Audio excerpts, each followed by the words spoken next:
Hey everybody, it's Jason from the Texas Gun Vault 2, and I'm out here in the garage, and I'm sorry that I have not made a video in the past couple of days. It has just been a crazy time here around the house, and I have just been super busy. But I am getting around to beginning to film the range report and the field strip video on the Vetkor CP1.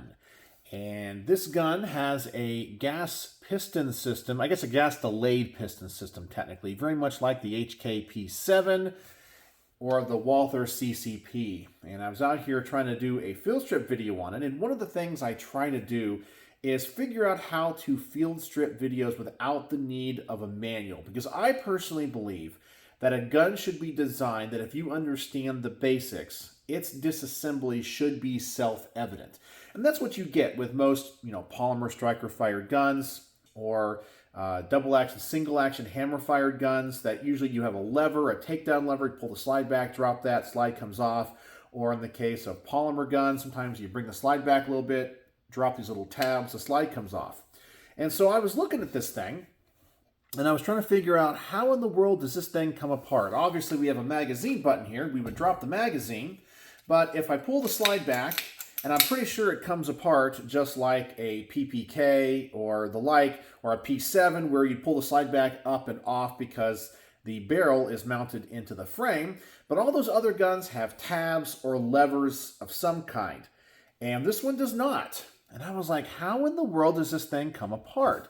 The only controls you really have are the magazine button, and you do have the safety, which is here in the trigger guard, which I'm not a big fan of. So you have this safety forward. Of course, red is dead, and you push it back, it's on safe. I'm not a big fan of this because this could easily be actuated when you don't want it to be. But because that was the only control, I'm like, there must be something with this. So I was kind of messing with it. I put the gun on safe, pull the slide back. Nope, doesn't come off. Slide on fire. Nope. But then I noticed I can actually push it back a little bit further than where it is on safe. It has a little bit more play to it. So if I take my index finger and I push that back, that's how you get it off. There you go. So there is your frame with the barrel. And of course you get your recoil spring, which goes around the barrel. And here is your slide with that little piston, that gas delay piston thing. And it has all those little lugs on it. And that looks just like a P7 or a Walther CCP. So pretty easy gun, simplistic gun to take apart, but it's not self-evident. I've never seen a gun that comes apart this way, and that's why I was making a field strip video on it. And I need to clean this up before I film the rest of the field strip. So while I'm doing that out here, I wanted to talk to you guys about a couple things. And one of the things is one of the parents of one of the students that I teach, they know I have a YouTube channel, and he's kind of a crafty guy, and he likes to make things around the house, like right now I know he's working on making like a charcuterie board using resin, but using old spent casings, so like you'd have this nice resin charcuterie board, but it will have like used and spent casings in the resin. It's a cool idea, but he made me something that he wanted me to try out, and I wanted to see what you guys thought, because I thought these were kind of cool.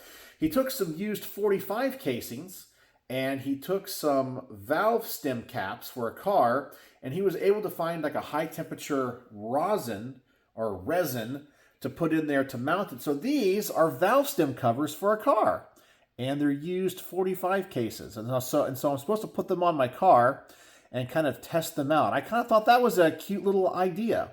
I'm not sure the exact resin that he's using, because obviously you have to make sure this isn't going to fly apart at speed, and obviously can take some heat. So he made 4 of them for me, and I got to try these things out. That is just really, really cool. And that is a cool little home project. So if you're a gun guy and you're also a car guy, you can do something like that. I thought that was a really cool gift. So I guess these are kind of like prototypes that he wants to make. So I got to put these on my car and, of course, get the car up to speed and make sure that they work. So that's a kind of a cool gift and a cool idea. And I don't know why more people don't make cool stuff like that. All right, so before I talk about the thing I really wanted to talk about today, which is going to be a little bit on the political side and talk about law enforcement, I do want to give a caveat, okay? And the caveat to this video is going to be the fact that I do know I have quite a few law enforcement officers that follow my channel, okay? People that are sheriff's, deputies, people that are police officers working around the country for various states, municipalities, districts, whatever.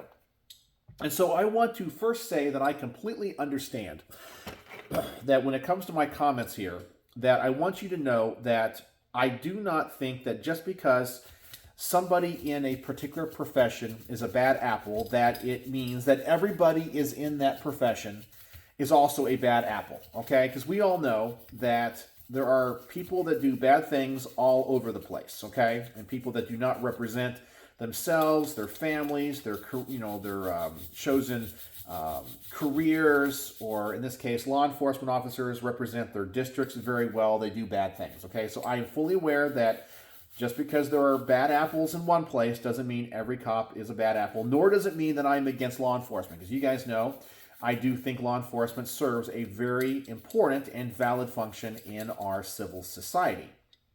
Okay, so that is the caveat.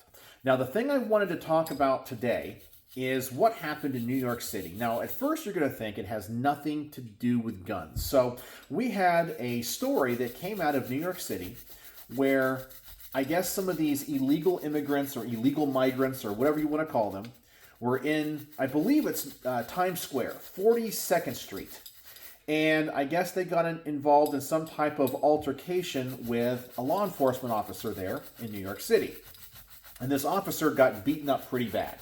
It was like 4-on-1 and so forth. And these illegal immigrants got arrested, okay, after this altercation. And I believe this officer ended up having to go to, not jail, go to the hospital because of his injuries. But I wanted to say that I'm kind of happy that this happened. Now, as I said, listen to me up before you go, he hates law enforcement. I don't hate law enforcement. The reason I say this is glad, because I hope that law enforcement officers in these very anti-gun jurisdictions are paying attention. Because whenever these politicians pass anti-gun legislation or things that are blatantly unconstitutional, they can't enforce it on their own. They require law enforcement officers who are willing to go into the community to enforce their edicts, their ordinances, and so forth. And so if these law enforcement officers go, you know what, I took an oath to defend the Constitution, I'm not going to do that. But many of them choose not to do that. They go, well, I got to feed my family. And of course, there's always a saying, I want to go home at the end of the night, which is both valid things. I mean, we always want to feed our family. But I'm remembering back to the years of COVID. And when COVID was going on, in many of these very liberal blue states and municipalities, they passed these ordinances and these things saying, you have to close your business. And so what did these cops do who were obviously getting paid? I mean, they didn't have to worry about feeding their families. They went to these places of business and shut them down. You can't open your business. We're going to arrest you if you open your business. And it was pretty bad, especially in places like New York City. And these cops had absolutely no problem whatsoever stomping on the constitutional rights and the freedoms of Americans because they're just following orders. They're just doing their job. They have to feed their families, right? They had no problems whatsoever. And even if they thought that what they were doing was unconstitutional, they knew they could not be held personally responsible. They couldn't be sued personally. And they would just tell the people that they're arresting and shutting down their businesses and confiscating their property, go tell it to a judge. And this was a pretty common thing in cities like San Francisco, Los Angeles, New York City, and so forth. And so I hope that these law enforcement officers realize that they're just pawns to these politicians. That, sure, you've made a deal with the devil. The devil keeps your kids fed. But when it really comes down to enforcing unconstitutional things, you're the one that's going to have to be interacting with the populace, not the politicians. And so I hope that they realize that in the future, because by the way, in these blue states, blue cities like New York City, things that are so blue, I mean, I don't even think Republicans even run in those towns, that eventually they're going to have the politicians say, you know what, it's time for confiscation. It's time for you guys to go door to door and confiscate guns. And these cops are going to be like, well, I'm told to do it. I'm supposed to follow orders. I know it's completely unconstitutional, but I'm just following orders. I'm just doing what I'm supposed to. Go tell it to a judge. But understand that these politicians, they don't have your back. Because when it came to this story in New York City, with these illegal immigrants attacking this police officer, after they got arrested, they were released without bail the same day.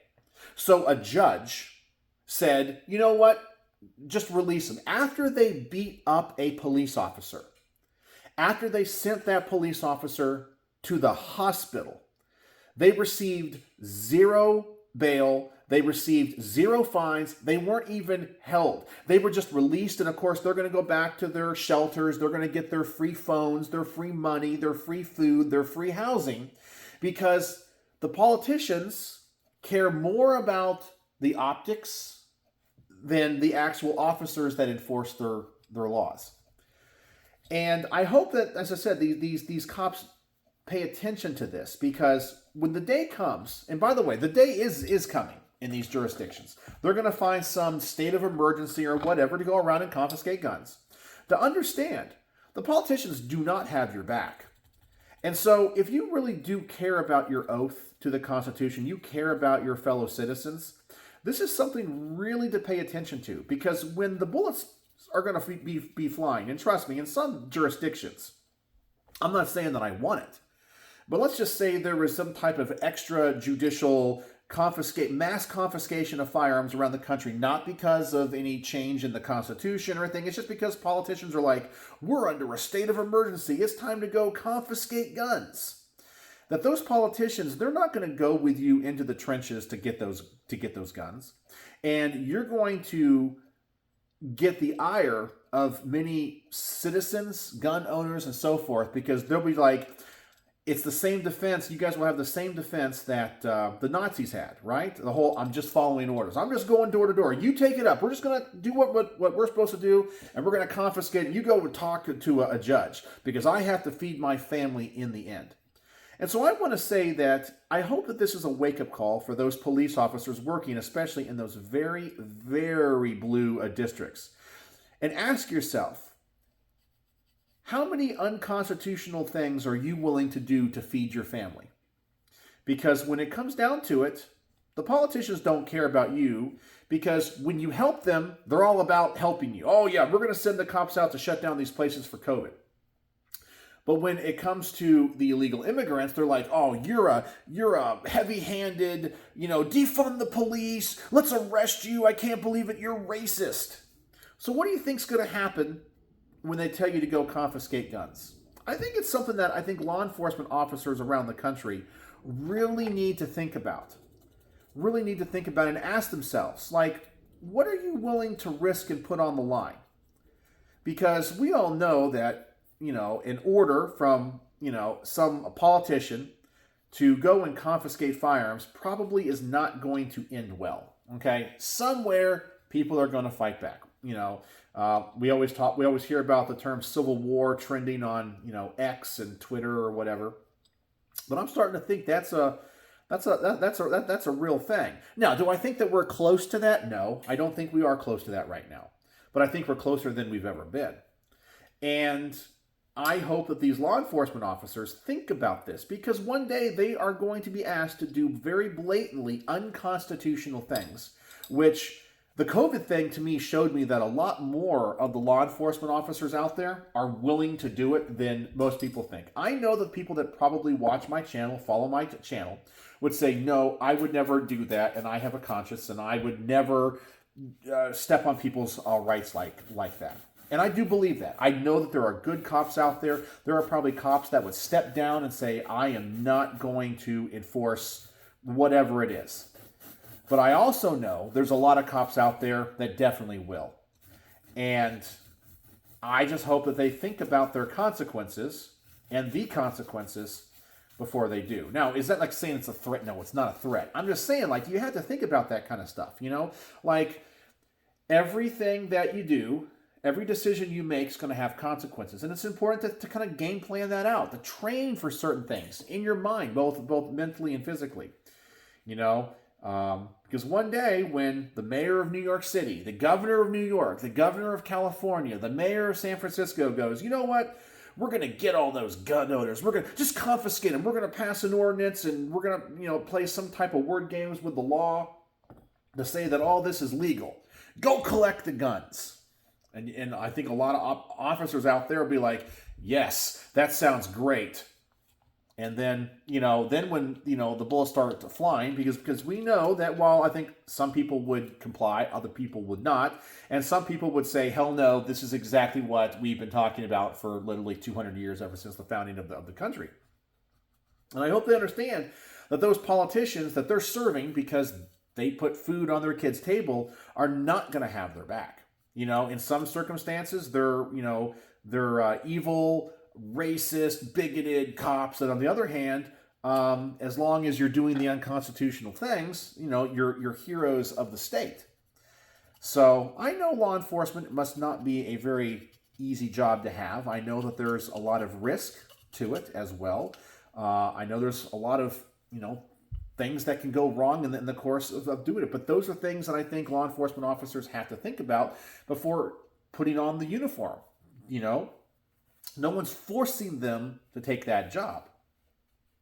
But anyway, I wanted to see what you guys had to say about this. And see if, especially the people that are law enforcement officers that follow my channel, understand and agree what I'm saying. And I hope I didn't offend anybody. I said that's not the purpose of this, okay? That's not the purpose of this talk. But simply, it's to just say, hey, if, you know, you're a law enforcement officer, have you really game planned it out? What's going to happen if a politician just says, go confiscate guns? Just go and do it. And your conscience says, no, it's unconstitutional. It's unconstitutional. I'm not gonna do that. Would you not do it? Or would you just go, well, I'm just going to do what I'm supposed to because I can't risk my career. I can't risk not putting food on the table, you know? And then you become, because you get the privileges of being a law enforcement officer, you know, being able to carry everywhere in the country and so forth. And you know, a lot of these anti-gun laws exempt police officers. You're like, it doesn't affect me. I'll go ahead and stomp on the rights of others. What are you guys really going to do? And you guys understand why I say I don't feel bad for the officers in New York City that got beat up by these illegal immigrants, because they serve a machine that they know does unconstitutional things. And now they're starting to be punished because of it, you know? And then when the people that actually go against, the people that actually, you know, fight back, you know, those illegal immigrants, they get out of jail without bond and are just released back into the street. So what does that say? The politicians, the people in charge, the people in power don't care about you, and you guys are just political pawns. Now, as I said, there's a lot of great cops out there. There's a lot of people that follow my channel. I'm not saying, you know, everyone's bad. I believe that law enforcement has a very legitimate and important role in our civil society. But it is contingent upon the people that have that job and do those jobs to have good moral character, good ethical character, to only enforce the laws that are legitimate, that are constitutional, and if the day ever comes for them to be told to enforce laws that are blatantly unconstitutional, to ignore those orders. And I'm just curious, what do you guys think? What do you guys think? Tell me in the comments, am I off base in my thoughts here? Do you guys agree or disagree? You know, once again, I'm going to say I am a fan of law enforcement. I do think they do a good job. I'm glad when they catch the bad guys. I'm glad when they do what they're supposed to do. So it's not like I hate cops or anything. I don't hate cops. None of that. But I also think that I have seen cops do unconstitutional things. I have seen cops hide behind the badge saying, I'm just following orders, so forth, knowing that they can't be personally held liable. Only the department can be held because they're, was it civil immunity, I think it is called, or qualified immunity. But when the day comes, and these anti-gun politicians, which I believe they're trying to escalate to that point in the blue districts. I don't think that's ever going to happen here in Texas. It's never going to happen in Louisiana. It's never going to happen in Florida. It's never going to happen in Tennessee or Oklahoma or North Dakota. But I can definitely see it happening in New York City. I can see it happening in Philadelphia. I can see it happening in San Francisco. I can see it happening in jurisdictions like that. And so if you work in those jurisdictions, have you thought about those things?